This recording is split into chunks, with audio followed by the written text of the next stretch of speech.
우리 초등부 친구들 안녕하세요. 잘들 지내고 있죠? 지난주는 우리 초등부에 13명의 친구들이 왔어요. 그 전주에는 9명이 왔거든요. 근데 이번에는 13명, 4명이나 더 왔습니다. 너무 반가웠어요. 여러분들도 어떻게 지내고 있는지 참 궁금합니다. 잘 지내고 있죠? 점점 이제 초등부 예전의 모습을 찾아가고 있는 것 같아서 참 기쁘긴 한데, 그래도 빨리 예전처럼 우리가 다 모여서 우리가 예배하는 날이 빨리 오기를 간절히 소망해 봅니다. 그래도 이렇게 영상으로라도 예배 드릴 수 있는 게 참 감사하긴 해요. 그죠? 이거라도 없었으면 어쩔 뻔했어요. 그죠? 참 감사해요. 우리 이 시간에도 이 감사하는 마음을 가지고 우리 초등부 예배를 함께 드렸으면 좋겠습니다. 우리 이 시간 서로 축복하는 찬양으로 예배를 시작했으면 좋겠어요. 여러분, 당신은 사랑받기 위해 태어난 사람 찬양 알죠? 하나님께서는 우리를 서로 사랑하게 하시려고 가정을 주시고 또 교회도 주셨어요.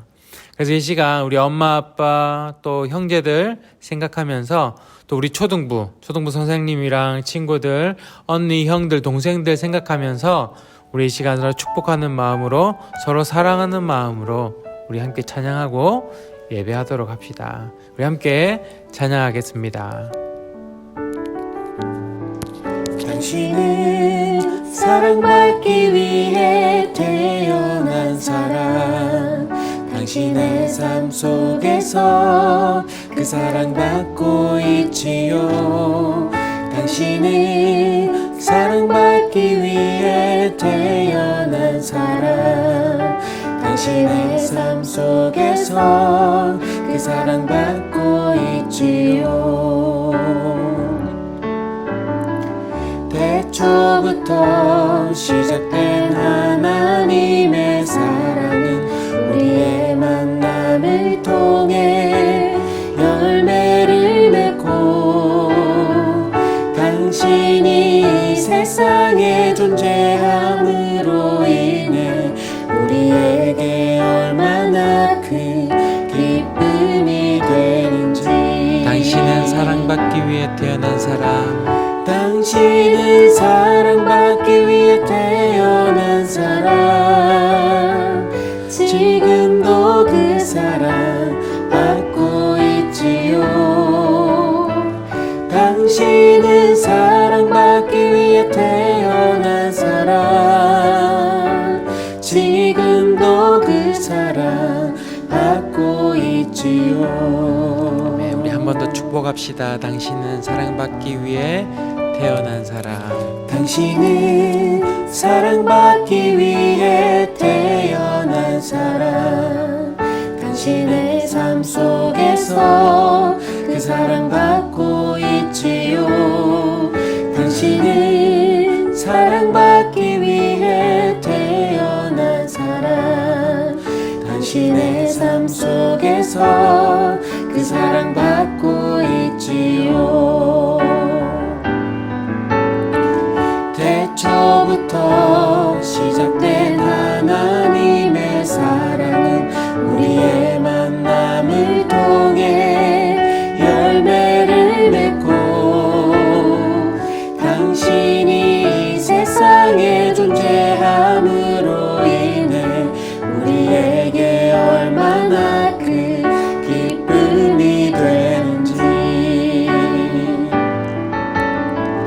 당신은 사랑받기 위해 태어난 사람, 지금도 그 사랑 받고 있지요. 당신은 사랑받기 위해 태어난 사람, 지금도 그 사랑 받고 있지요. 지금도 그 사랑 받고 있지요.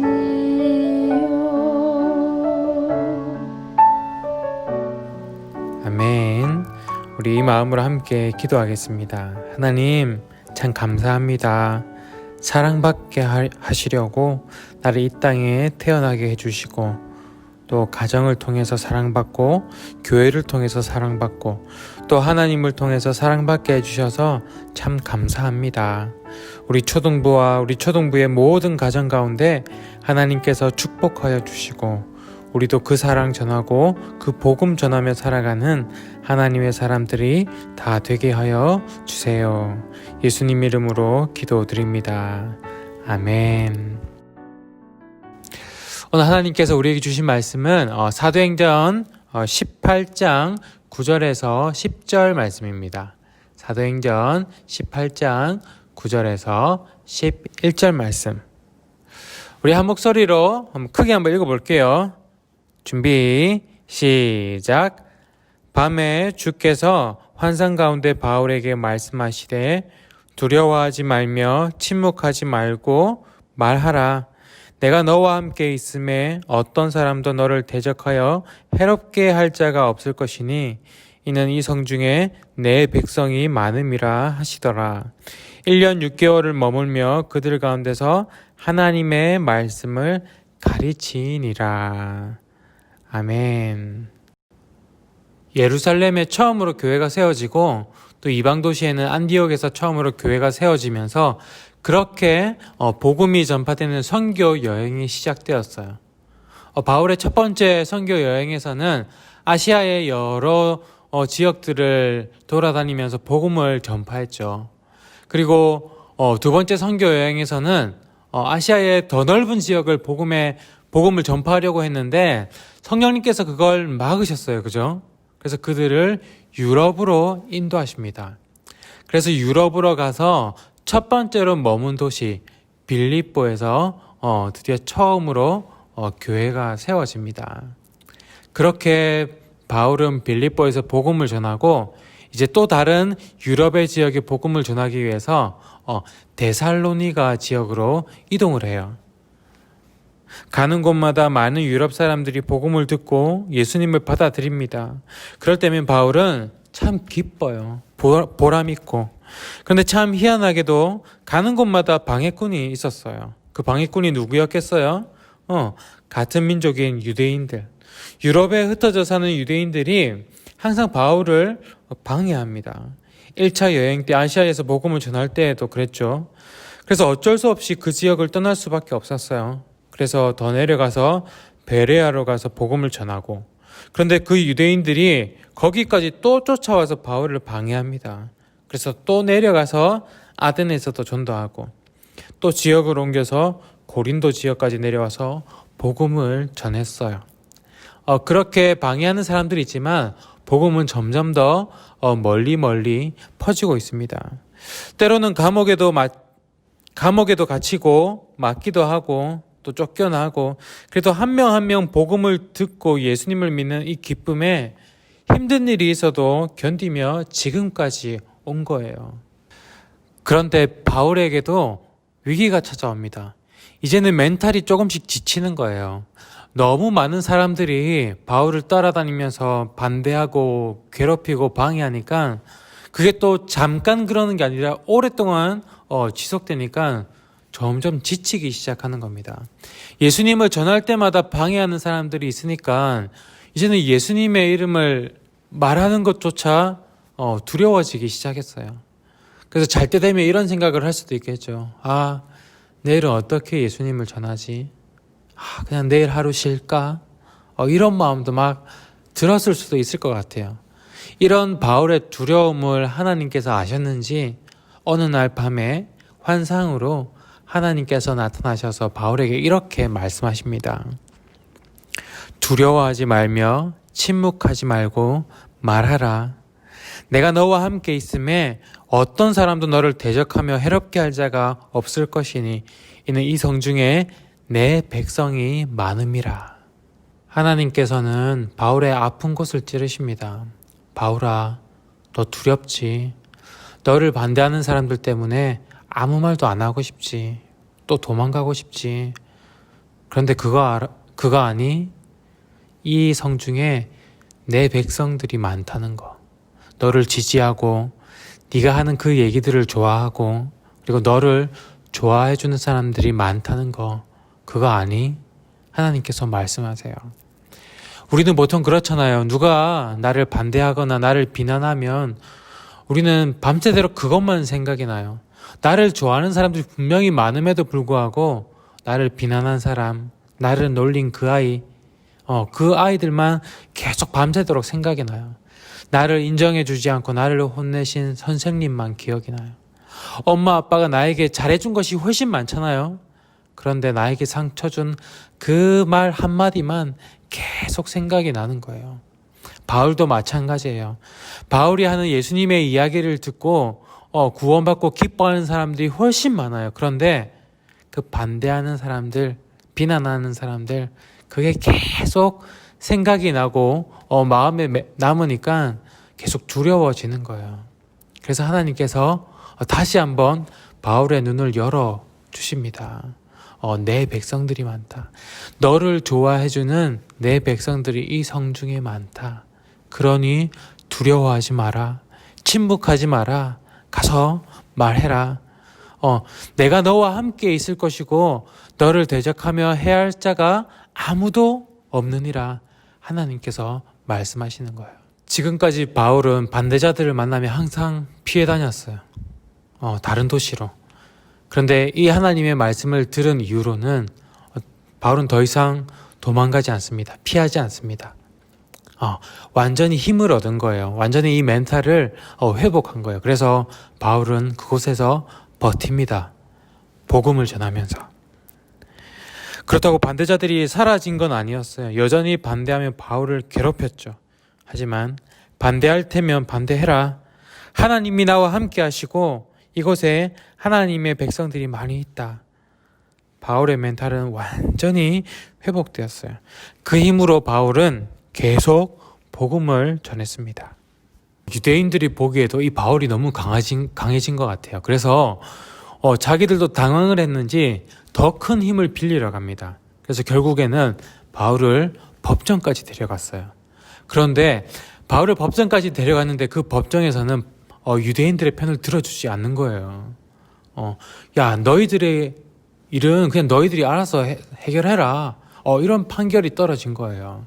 그래서 복음을 전하는 것은 법적으로도 아무 문제가 없다는 결론이 나옵니다. 그래서 바울은 오히려 이 일 때문에 더 떳떳하게 복음을 더 전했어요. 그래서 1년 6개월 동안 고린도에서 말씀을 가르쳤습니다. 이렇게 오래 있어 본 적은 없었는데, 그죠? 이렇게 고린도 교회에서 말씀을 전하고 그들을 위해서 기도하고 그들과 함께 정을 쌓았어요. 그래서 나중에 고린도 교회를 떠나서도 바울은 그 교회에 편지를 써서 그 교회에 애정을 보여줬어요. 그 편지가 뭐예요? 바로 우리 성경에 있는 고린도전서, 고린도후서예요. 이렇게 고린도를 마지막으로 바울은 2차 선교 여행을 마무리합니다. 다시 안디옥으로 돌아가는 거예요.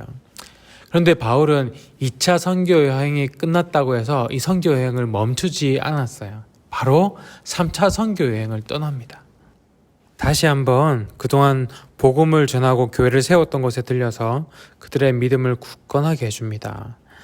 그러면서 에베소 지역에 복음을 전하러 갔는데 이 에베소 지역은 사실 2차 선교 여행을 하면서 돌아오다가 잠깐 들러서 복음을 전했던 곳이었어요. 그때 에베소 사람들이 바울에게 그랬어요. 이곳에 더 머물러 주세요. 우리에게 예수님에 대해서 더 알려주세요. 하지만 바울은 그때 더 머무를 수 있는 상황이 아니었거든요. 그래서 만일 하나님의 뜻이면 너희에게 돌아오리라 이 말을 하고 에베소 지역을 떠났는데 하나님의 뜻이 그 에베소 지역에 있었나 봐요. 3차 선교 여행을 할 때 하나님께서는 바울을 그 에베소에 다시 보내주셨어요. 그리고 그곳에 그냥 잠깐 머문 것이 아니라 3년이나 머물면서 하나님의 말씀을 가르쳤어요. 고린도 교회에 1년 6개월 머물렀을 때도 참 오래 머물렀다 생각했는데 그거보다 2배 많아요. 3년. 이렇게 에베소에서 하나님의 말씀을 3년 동안 말씀을 가르치니까 더 깊게 하나님의 말씀을 전하게 되고 그리고 더 깊게 그들을 사랑하게 되었어요. 바울은 이 에베소 지역을 떠나서 다른 곳에서 복음을 전하고 예루살렘으로 돌아가는 길에 다시 한번 이 에베소를 잊지 않고 들렸어요. 빨리 예루살렘으로 돌아가야 해서 에베소를 직접 가지는 못하고 에베소 옆을 지나가는 길에 밀레도라는 지역에 에베소 사람들을 오게 했어요. 오게 해서 거기서 만납니다. 마지막으로 바울은 그들 앞에서 설교를 하고 무릎을 꿇고 함께 기도를 했는데 성경에는 그 장면이 이렇게 기록되어 있습니다. 이 말을 한 후 무릎을 꿇고 모든 사람들과 함께 기도하니 다 크게 울며 바울의 목을 안고 입을 맞추고 이렇게 진하게 인사를 하고 바울을 보냈어요. 바울이 얼마나 교회 사람들을 사랑하는지, 그리고 교회 사람들이 바울을 얼마나 사랑하는지 이 말씀을 보면 잘 알 수 있는 것 같아요. 근데 참 신기해요. 바울은 그냥 복음을 전했을 뿐이에요. 예수님께서 너를 사랑하신대. 이 복음을 전했을 뿐인데 그들을 정말 사랑하게 됐어요. 참 신기해요. 사람들은 그냥 하나님께서 너를 사랑하신다는 그 얘기를 들었을 뿐인데 그 전하는 사람을 사랑하게 되는 거예요. 이 복음 속에는 사랑이 담겨져 있어요. 그래서 복음을 전할 때 그 복음을 듣는 사람을 사랑하게 되고 복음을 들으면 들을수록 그 전하는 사람을 사랑하게 돼요. 복음 속에는 사랑이 있는 거예요. 이 사랑에 힘이 있는 거예요. 이걸 경험한 거예요. 고린도에서도 바울이 계속되는 반대로 계속 지치고 힘들었잖아요. 멘붕이 왔었잖아요. 그런데 하나님께서 뭐라고 말씀하셨어요? 바울아, 이 성 중에는 너를 좋아하는 내 백성들이 많이 있다. 너를 지지하고 너의 말을 듣고 싶어하는, 복음을 듣고 싶어하는 사람들 많이 있다. 이걸 다시 알게 해주셨잖아요. 그래서 복음 전하면서 그들이 사랑하면서 다시 힘을 얻게 된 거예요. 그리고 에베소에서도 그 복음 속에서 나오는 힘을 경험한 거예요. 이걸로 버티며 산 거예요. 이 사랑의 힘으로 살아간 거예요. 저도 이 애강교회 초등부에 오기 전에 이전교회에서 유년부 아이들을 4년 동안 가르쳤어요. 하나님의 말씀을 4년 동안이나 전했어요. 전하면 전할수록 그들을 사랑하게 되더라고요. 그리고 중등부도 3년을 가르쳤는데 복음을 전했는데 그들을 정말 사랑했어요. 그래서 마지막에 교회를 떠나게 될 때 서로 울고불고 기도해주고 축복해주고 사진 찍고 편지 쓰고 지금도 한 번씩 연락해요. 보고 싶다고. 그래서 2월 달에는 한 번 보고 싶다고 애강교회 찾아온 적도 있었어요. 이렇게 사랑하게 되는 거예요. 그리고 지금은 여러분들에게 제가 이렇게 복음을 전하고 있잖아요. 전하면 전할수록 여러분들을 사랑하게 돼요. 어떻게 지내는지 궁금하고, 여러분들 한 번씩 길에서 만나는 친구들 있거든요. 그러면 다시 한번 돌아보게 되고 사랑하게 되는 거예요. 선생님들도 마찬가지예요. 여러분들이 잘생겨서 아니면 착해서 말 잘 들어서 그래서 사랑하는 게 아니라 처음부터 누구누구 선생님의 반이 되었습니다 할 때부터, 그렇게 섬김으로 복음을 전하려고 시작할 때부터 여러분들과 사랑에 빠지게 된 거예요. 이 복음의 힘 때문에. 복음에는 참 이상한 힘이 있는 것 같아요. 예수님이 너를 사랑하신대. 이 말은 사랑에 빠지게 하는 신기한 말인 것 같아요. 여러분, 우리가 이 세상을 살아가다 보면 이 세상은 참 우리에게 두려움을 많이 줘요. 나를 거절하는 사람들, 나를 비난하는 사람들, 나를 무시하는 사람들. 그래서 내가 거절당할까 봐 두렵고, 인정받지 못하고 버려질까 봐 두렵고. 그런데 교회가 존재하는 이유, 아니야. 네 편이 있어. 아무 이유 없이 너를 지지하는 사람이 있고, 아무 이유 없이 너를 섬기고 너를 사랑해주는 사람들이 있어. 당신은 사랑받기 위해 태어난 사람, 이렇게 축복해주며 기도해주는 사람들이 있어. 그들이 왜 너를 축복해주냐고? 하나님께서 너를 사랑하시니까. 그것 때문에 십자가까지 지셨으니까. 여러분, 이게 바로 복음이에요. 이게 바로 사랑이에요. 이 사랑의 힘으로 바울은 그동안 모든 두려움을 극복하며 살았던 거예요. 여러분, 우리도 세상 속에서 많은 두려움을 가질 수 있어요. 버려질까 두려움, 인정받지 못할까 두려움. 근데 이 사랑의 힘으로 우리가 극복하는 거예요. 그래서 이 교회가 존재하는 거예요. 그래서 여러분들이 알게 모르게 이 교회를 통해서 이 사랑의 힘을 이미 많이 받고 있는 거예요. 그래서 오늘도 이 사랑의 힘을 받고 축복받고 다음 주 한 주 또 두려움에 맞서서 승리하며 살아가는 여러분들이 되기를 바라요. 그리고 바울처럼 이 예수님의 복음을 전하는 여러분들이 되기를 바라요. 하나님께서 너를 사랑하신대. 너는 사랑받기 위해 태어났어. 이게 바로 복음이에요. 여러분, 우리 이렇게 한번 기도해 볼까요? 이 시간 이렇게 한번 기도해 봅시다. 하나님, 저도 바울처럼 복음을 전하는 사람이 되게 해주세요. 예수님의 사랑을 전하면서 그 사랑을 경험하게 해주세요. 그 사랑의 힘으로 이 세상의 두려움을 이기게 해주세요. 우리 이 시간 여러분들의 입술로, 여러분들의 목소리로 우리 고백하면서 하나님께 기도를 올려드리도록 하겠습니다. 기도하겠습니다.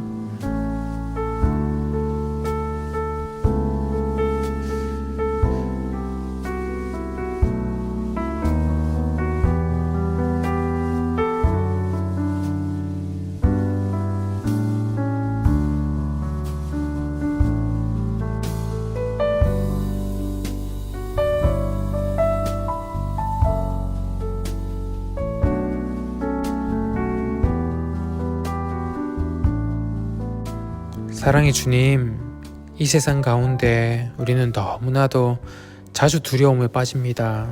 내가 거절되는 두려움, 미래에 대한 두려움, 상처에 대한 두려움. 우리가 두려움을 상대하는 유일한 방법은 이것들을 피하고 도망치며 벽을 치는 것밖에 없지만, 오늘 말씀을 통하여 두려워 말라고, 내가 너를 지켜주겠다고 말씀하여 주시니 감사합니다. 또한 나를 축복하며 섬기며 나를 위해 기도해주는 하나님의 사람들을 이곳에서 만나게 해주심도 감사합니다. 이 사랑의 힘으로 이 세상을 살아가게 하시고, 또 두려움과 맞서며 극복하는, 승리하는 우리 초등부 한 사람 한 사람이 되게 하여 주세요. 이제는 우리 주 예수 그리스도의 은혜와 아버지 하나님의 크신 사랑과 성령님의 함께 하시고 위로하여 주심이 서로를 축복하며 기도하며 서로의 힘이 되어주는 주님의 거룩한 백성들 머리 위에, 이들의 가정과 학업과 모든 삶의 여정 위에 지금으로부터 영원까지 함께 하시기를 간절히 축원하옵나이다. 아멘.